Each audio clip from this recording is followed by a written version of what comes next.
종려주일인 오늘은 우리 예수님의 마지막 한 주간인 고난주간을 시작하는 너무나 뜻깊은 주일입니다. 이 한 주간은 우리 기독교의 핵심이다 이렇게 생각이 되어집니다. 왜냐하면 우리 기독교의 핵심은 십자가이지 않습니까? 그러니까 종려주일은 예수님이 나귀를 타시고 백성들이 종려나무를 꺾어서 그저 흔들면서 호산나, 호산나라는 말은 왕이여 save us, 우리를 구원하소서 하는 의미를 갖고 있는 어떤 종교적인 유래와 전통만을 의미하고 있지는 않습니다. 가장 큰 의미는 결국은 십자가고 우리가 십자가를 지는 거라고 생각을 합니다. 고린도서 4장 10절 말씀에 보면 이런 말씀이 있죠. 우리가 항상 예수 죽음을 몸에 짊어짐은 예수의 생명이 또한 우리 몸에 나타나게 하려 함이라 성경은 말씀하고 있습니다. 그러니 예수 생명이 이 세상에 무엇보다도 여러분 우리에게 가장 귀하지 않습니까? 그러니까 그 예수 생명은 저와 여러분이 그 주님의 십자가를 짊어질 때 우리의 삶에, 우리 몸에 나타난다고 성경은 말씀하고 있다고 하는 거죠. 근데 정작 십자가를 지는 것은 결코 쉬운 일이 아니지 않습니까? 그렇지만 아니 예수 생명 없이 사는 것보다 좀 힘들고 어렵더라도 십자가를 지는 것은 1000배, 10,000배 훨씬 나은 줄 믿으시기를 주님의 이름으로 축원합니다. 그럼 우리가 어떻게 살아야 되냐면 마치 구레네 시몬처럼 이 한 주간은 억지로라도 십자가를 져서 예수 생명이 내 몸에, 내 삶에, 내 가정에, 내 교회에 드러나는 신비의 고난주간, 또 살아나는 한 주간이 되어지기를 원합니다. 제가 고난주간의 말씀을 묵상하고 있다가 저에게 찔린 말씀이 누가복음 19장 41절 말씀을 읽는데 참 찔렸어요.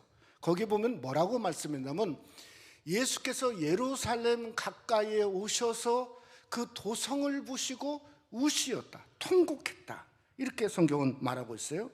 그러니까 예수님이 이 나귀 새끼를 감람산에서 타고 가로질러서 밑으로 급경사이더라고요 보니까. 그러니까 그 기도론 골짜기로 내려가다가 맞은편인 시온산, 그러니까 예루살렘 성전을 보면서 예수님이 통곡하셨단 말이에요. 근데 실상은 어디를 보고 통곡하셔야 될 거라고 생각이 드냐면 감람산을 보고 통곡하셔야 될 거라고 생각합니다. 왜냐하면 당시의 감람산은 이방 산당의 중심이었어요. 그러나 이방 신들을 신기를 중심지었어요. 심지어 열왕기하 23장에 보면 감람산을 뭐라고 했냐면 멸망산이다. 얼마나 이방을 많이 섬겼으면 멸망산이라고 성경은 말하고 있는데, 아니 그걸 보면서 예수님이 우셔야 되는데 멀쩡한 예루살렘 성, 거기에 황금으로 지어진 예루살렘 성전을 보면서 우리 예수님은 우셨다는 겁니다. 왜 우셨을까? 겉은 멀쩡하고 화려하고 시온성 예루살렘의 도성인데 마태복음 24장에 보면 40년 정도 후에 어떤 일이 일어나게 되죠. 그저 로마 장군인 타이터스가 와가지고 예루살렘 성을 회파하는데 주님이 말한 것처럼 돌 하나도 돌 위에 남지 아니하고 다 무너뜨려지리라. 그래 그것을 보면서 예수님은 통곡하며 우셨다고 성경은 말씀하고 있는 것이 저에게 찔렸더라고요. 왜냐하면 오늘날 우리가 진짜 통곡해야 될 때가 이때지 않습니까?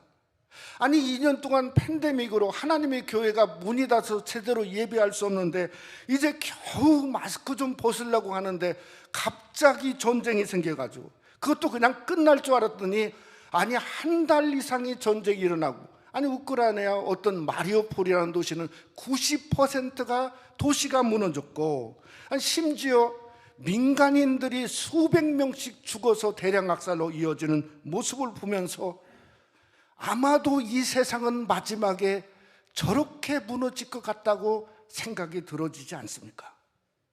그리고 우리는 예수님처럼 겉만 멀쩡하다고 진짜가 아닌 거죠. 그냥 그 속이 정말 멀쩡하지 않으면 우리는 울어야 되고 깨어 있어야 될 바로 그때가 이때라고 생각이 들어진다고 하는 겁니다. 그래서 예수님은 그것을 미리 보신 거죠. 그래서 한마디로 주님은 누구신가? 선지자이신 거죠. 여러분, 사복음서의 마태, 마가, 누가, 요한의 이 예루살렘의 입성을 성경이 다 기록했는데 오직 마태복음에서만 예수님이 선지자임을 그저 부각시키고 있어요.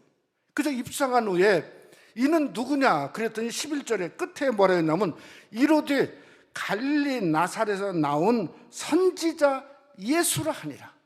그래서 오늘 이 종려주일에 정말 마태가 보았던 그러한 영적인 눈을 가지고 그저 예수님은 과연 어떤 선지자 예수로 이 땅에 오셨을까, 왜 그 오신 모양으로 예루살렘에 입성할까 하는 것을 한번 말씀을 통해 잠시 한번 상고하면서 은혜 받는 이 시간이 되시기를 주님의 이름으로 축원합니다. 첫째로 예수님은 시대를 바꾸는 선지자였습니다. 여러분, 예수님이 입성한 이유를 아마 모르는 분은 없을 겁니다. 그는 십자가 지기에서 비아 돌로로사, 또 웨이 오브 골고다의 그 길을 걸어가기 위해서, 우리를 구원하기 위해서 예수님은 예루살렘에 입성하신 거죠. 근데 성경을 보면 그것만이 아니라 예수님은 예루살렘 입성을 하신 후에 바꾸기를 노력하셨다는 거예요. 바꾸러. 입성하자마자 성전을 둘러보고 그 다음날 성전에 들어와서 그저 성전 안에서 돈 바꾸고 비둘기 파는 자의 상을 둘러 엎으시면서 그가 바꿈의 선언을 냈어요. 내 집은 만민이 기도하는 집이다. 그래, 돈 바꾸는 집이 아니고 그저 돈 버는 집이 아니고 이 집은 기도하는 집이라 주님이 바꾸고자 하신 선지자였다는 거죠. 그것뿐만 아니라 주님은 그저 십자가 지기 전까지 매일매일 성전에 나가셔서 몸부림치려고, 바꾸기 위해서 몸부림치셨습니다. 근데 그것도 안 되면 심지어 예수님은 비유로 말씀했어요. 우리가 잘 아는 비유가 뭐죠? 포도원의 비유, 혼인잔치의 비유.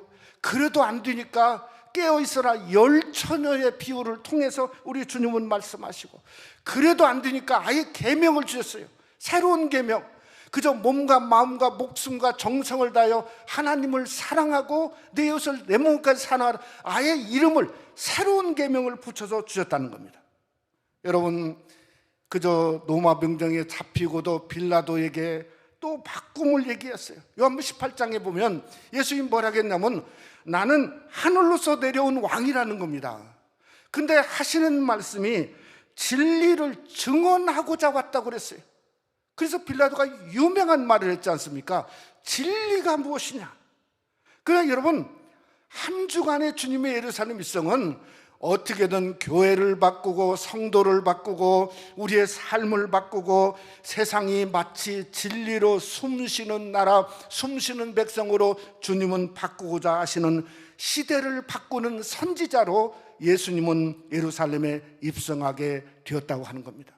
그러기에 고난의 비아 돌로로사는 고난이 목적이 아닙니다. 뭐가 목적이냐면 바꿔지는 거예요. 저와 여러분이 바꿔지는 거예요. 우선 나부터, 이 목사인 저부터, 우리부터 정말 바꿔지자 이겁니다. 한 주간 동안 말씀을 통해 바꿔지고 십자가 밑에서 나의 모습을 발견하고 어떻게든 우리 새생명 한인교회도 바꿔질 거 있으면 기도하는 집인데 내가 이 성전을 채워야지, 기도로 바꿔지고 더욱 하나님을 사랑하고 이웃 사랑하는 성도로 바꿔지는 역사가 바로 고난의 한 주간 주님이 바꾸고자 하는 선지자의 모습을 따라 사는 귀한 역사가 바로 고난 주간을 통해서 우리를 바꿔주는 귀한 역사가, 은혜가 함께 하시기를 주님의 이름으로 축원합니다.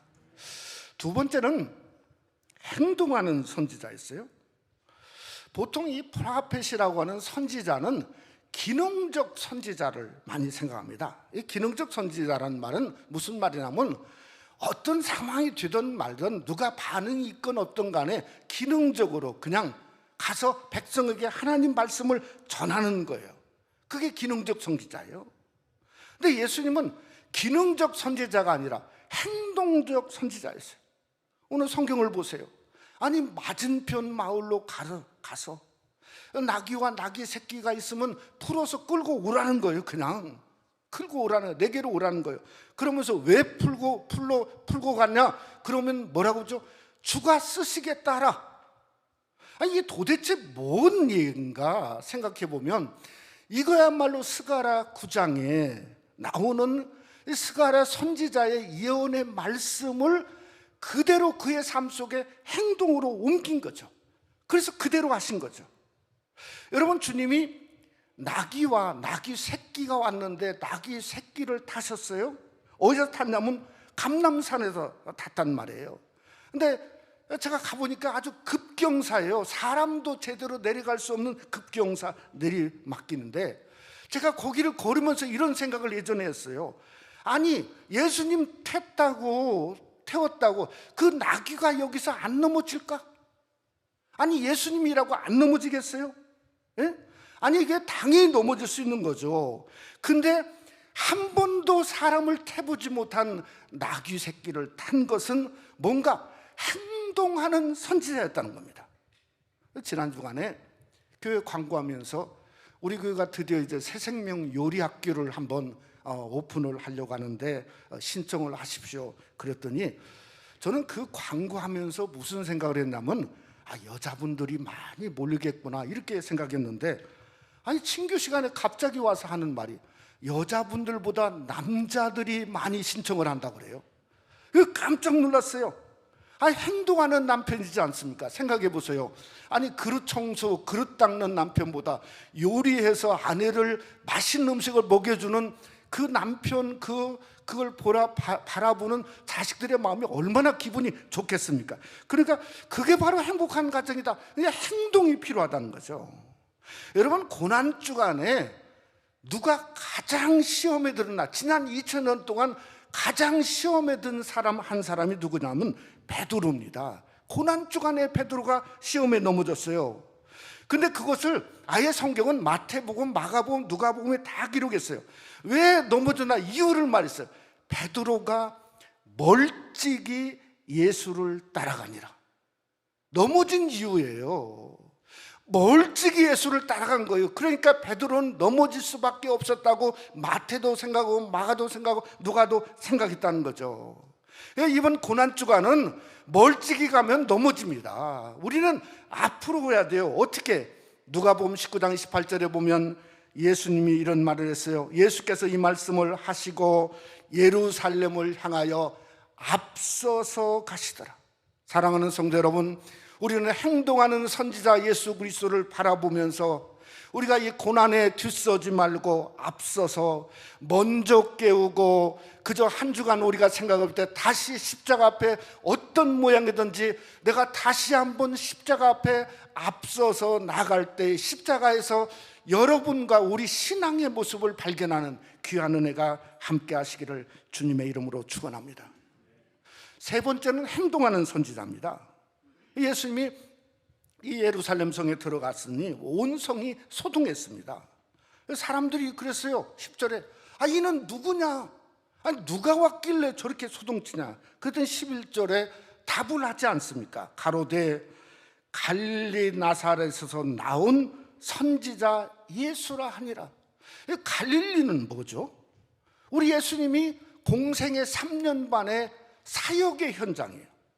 병자를 고치시고 그저 눈먼 소경을 눈을 뜨게 하시고 바다를 걸으시고 또 뭔가 오병이어 역사를 하시고 치유와 이적과 더러운 귀신을 쫓아낸 현장이 그게 바로 갈릴리란 말이에요. 나사렛은 뭔가 마가복음 6장에 보면 이런 말이 있습니다. 이 사람 마리아의 아들, 이 사람은 마리아의 아들 목수가 아닌가?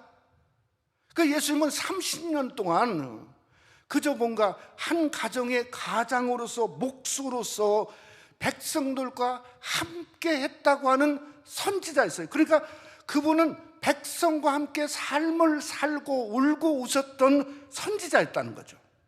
여러분, 오늘날 기독교의 약점이 뭔가 따로입니다. 따로 어떤 목회자든 목회자들의 따로, 그저 서로 따로예요. 교회 생활 따로, 섬기는 것 따로, 그저 밖에 나가서 사는 것 따로, 노는 것 따로, 믿는 것 따로, 가정은 따로. 여러분, 십자가도 예수님 진 것은 홀로 지셨어요. 그러니까 따로 지신 거예요. 그러나 여러분, 십자가의 보혈은 홀로가 아닙니다. 오늘 우리가 성찬을 통해서 주님의 보혈에 참여한 것은 뭐죠? 우리 같이 주님의 보혈을 함께 먹고 마실 때 우리가 그 안에 거하고 그 안에 생명이 있는 것은 우리 전부에게 주신 함께라고 하는 놀라운 사실입니다.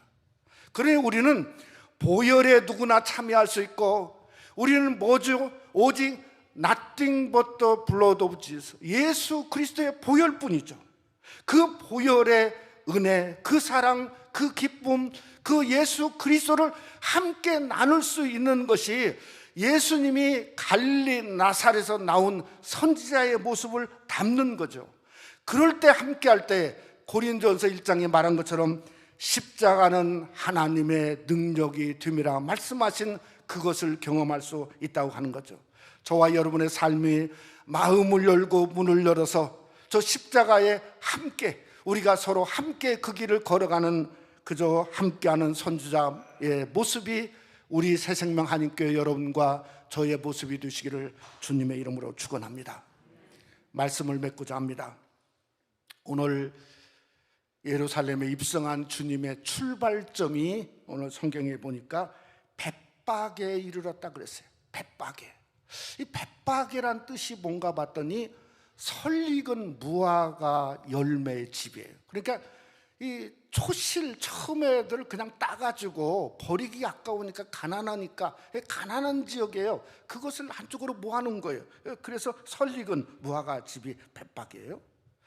근데 어떻게 생각해 보면 예수님은 예루살렘 입성에 설익은 것을 좋아하셨어요. 어떻게 알죠? 아니, 사람을 태본 나귀와 나귀 새끼 중에 나귀 새끼는 한 번도 안 태워봤잖아요. 설익은 거예요. 똑같이 벳박이에요. 다음날 성전에 들어오시면서 시장하셨어요. 무화과 나무를 헤쳐보았어요. 열매가 없어.